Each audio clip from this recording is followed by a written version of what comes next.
Theodore Roosevelt's lecture, The Strenuous Life. I wish to preach, not the doctrine of ignoble ease, but the doctrine of the strenuous life, the life of toil and effort, of labor and strife. To preach that highest form of success which comes not to the man who desires mere easy peace, but to the man who does not shrink from danger, from hardship, or from bitter toil, and who out of these wins the splendid ultimate triumph. A life of slothful ease, a life of that peace which springs merely from lack either of desire or of power to strive after great things, is as little worthy of a nation as of an individual.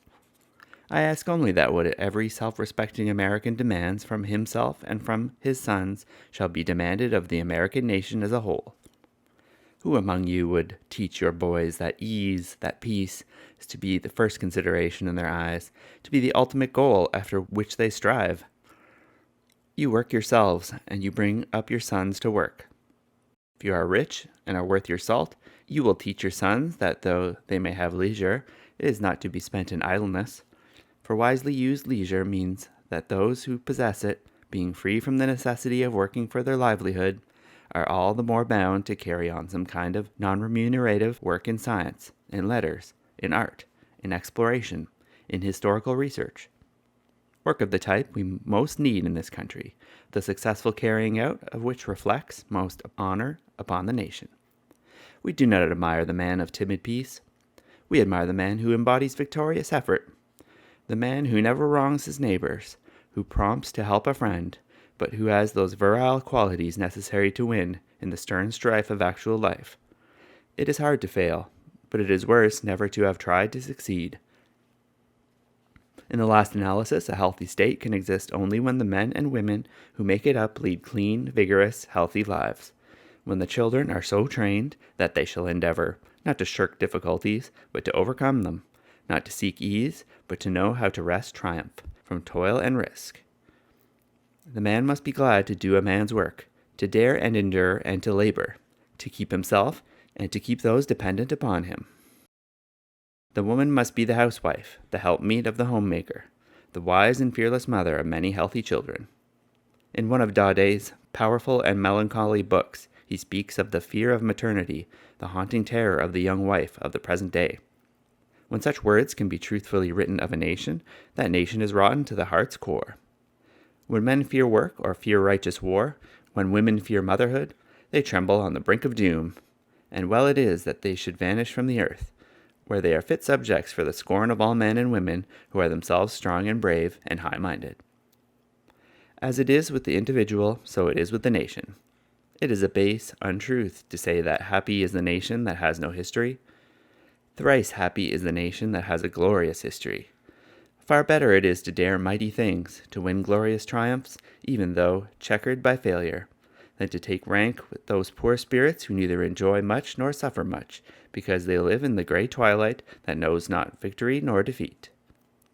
If in 1861 the men who loved the Union had believed that peace was the end of all things, and war and strife the worst of all things, and had acted up to their belief, we would have saved hundreds of thousands of lives. We would have saved hundreds of millions of dollars.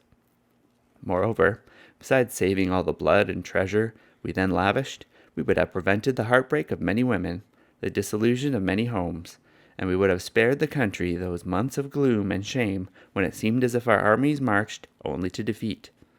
We could have avoided all this suffering simply by shrinking from strife. And if we had thus avoided it, we would have shown that we were weaklings, and that we were unfit to stand among the great nations of the earth. Thank God for the iron in the blood of our fathers, the men who upheld the wisdom of Lincoln, and bore sword or rifle in the armies of Grant. Let us, the children of the men who proved themselves equal to the mighty days, let us, the children of the men who carried the great Civil War to a triumphant conclusion, praise the God of our fathers that the ignoble counsels of peace were rejected, that the suffering and loss, the blackness of sorrow and despair, were unflinchingly faced, and the years of strife endured. For in the end the slave was freed, the Union restored, and the mighty American Republic placed once more as a helmeted queen among nations. We of this generation do not have to face a task such as that our fathers faced, but we have our tasks, and woe to us if we fail to perform them. The timid man, the lazy man, the man who distrusts his country, the over-civilized man who has lost the great fighting, masterful virtues, the ignorant man, and the man of dull mind, whose soul is incapable of feeling the mighty lift that thrills, stern men with empires in their brains. All these, of course, shrink from seeing the nation undertake its new duties, shrink from seeing us build a navy and an army adequate to our needs, shrink from seeing us do our share of the world's work, by bringing order out of chaos in the great, fair tropic islands from which the valor of our soldiers and sailors has driven the Spanish flag.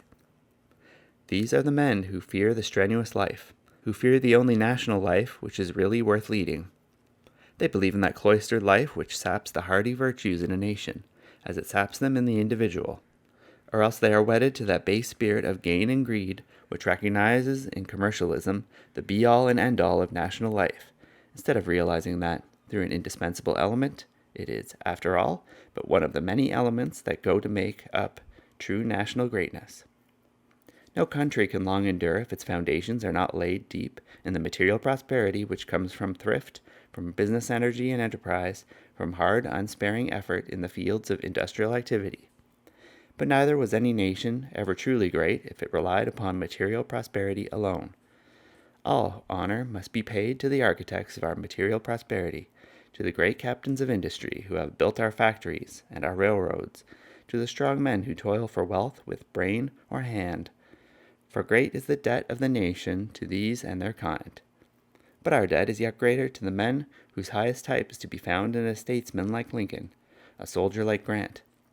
They showed by their lives that they recognized the law of work, the law of strife. They toiled to win a competence for themselves and those dependent upon them. But they recognized that there were yet other and even loftier duties, duties to the nation and duties to the race. We cannot sit huddled within our own border and avow ourselves merely an assemblage of well-to-do hucksters who care nothing for what happens beyond. Such a policy would defeat even its own end. For as the nations grow to have ever wider and wider interests, and are brought into closer and closer contact, if we are to hold our own in the struggle for naval and commercial supremacy, we must build up our power without our own borders. We must build the Isthmian Canal, and we must grasp the points of vantage which will enable us to have our say in deciding the destiny of the oceans of the East and the West. The Army and the Navy are the sword and the shield which this nation must carry if she is to do her duty among the nations of the earth. If she is not to stand merely as the China of the Western Hemisphere, our proper conduct toward the tropic islands we have wrested from Spain is merely the form which our duty has taken at the moment. Of course, we are bound to handle the affairs of our own household well. We must see that there is a civic honesty, civic cleanliness, civic good sense in our home administration of city, state, and nation. We must strive for honesty in office, for honesty toward the creditors of the nation and of the individual, for the widest freedom of the individual initiative where possible, and for the wisest control of individual initiative where it is hostile to the welfare of many. But because we set our own household in order, we are not thereby excused from playing our part in the great affairs of the world. A man's first duty is to take his own home. He is not thereby excused from doing his duty to the state. For if he fails in this second duty, it is under the penalty of ceasing to be a free man. In the same way, when a nation's first duty is within its own borders, it is not thereby absolved from facing its duties in the world as a whole, and if it refuses to do so, it merely forfeits its right to struggle for a place among the peoples that shape the destiny of mankind. England's rule in India and Egypt has been of great benefit to England, for it has trained up generations of men accustomed to look at the larger and loftier side of public life. It has been of even greater benefit to India and Egypt. And finally, most of all, it has advanced the cause of civilization. So, if we do our duty aright in the Philippines, we will add to that national renown, which is the highest and finest part of national life, will greatly benefit the people of the Philippine Islands, and, above all, we will play our part well in the great work of uplifting mankind. But to do this work, keep ever in mind that we must show in a very high degree the qualities of courage, of honesty, and of good judgment. Resistance must be stamped out. The First and all-important work to be done is to establish the supremacy of our flag. We must put down armed resistance before we can accomplish anything else, and there should be no parleying, no faltering, in dealing with our foe. And for those in our own country who encourage the foe, we could afford contemptuously to disregard them. But it must be remembered that their utterances are not saved from being treasonable merely by the fact that they are despicable. When once we have put down armed resistance, when once our rule is acknowledged, then an even more difficult task will begin, for then we must see to it that the islands are administered with absolute honesty and with good judgment. If we let the public service of the islands be turned into the prey of the spoils politician, we shall have begun to tread the path which Spain trod to her own destruction. We must send out there only good and able men, chosen for their fitness, and not because of their partisan service, and these men must not only administer impartial justice to the natives and serve their own government with honesty and fidelity, but must show the utmost tact and firmness, remembering that, with such people as those with whom we are to deal, weakness is the greatest of crimes, and that next to weakness comes lack of consideration for their principles and prejudices. I preach to you, then, my countrymen, that our country calls, not for the life of ease, but for the life of strenuous endeavor. The 20th century looms before us big with the fate of many nations. If we stand idly by, if we seek merely swollen, slothful ease and ignoble peace, if we shrink from the hard contests where men must win at hazards of their lives, at the risk of all they hold dear, then the bolder and stronger peoples will pass us by and will win for themselves the domination of the world. Let us therefore boldly face the life of strife, resolute to do our duty well and manfully, resolute to uphold righteousness by deed and by word, resolute to be both honest and brave, to serve high ideals, yet to use practical methods.